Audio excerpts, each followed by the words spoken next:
Я 42 роки назад воював в Афганістані.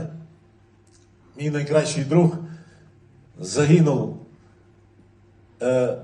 І я сина назвав в честь нього. Ми з кримським татарином Рустемом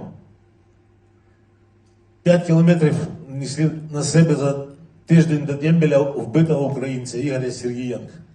Я ніколи не думав, що хто там питав, які національності. Хто з нас міг би подумати, що із-за одного морального урода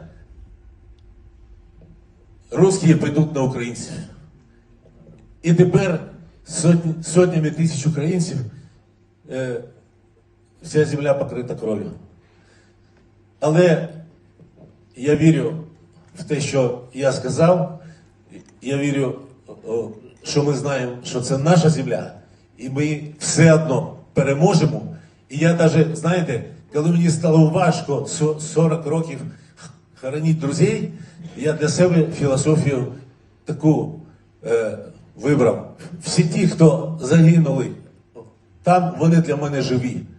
Вони, я з ними розмовляю не як з тими, хто загинув, а з кращими, які будують десь нову планету, де Україна буде найкращою.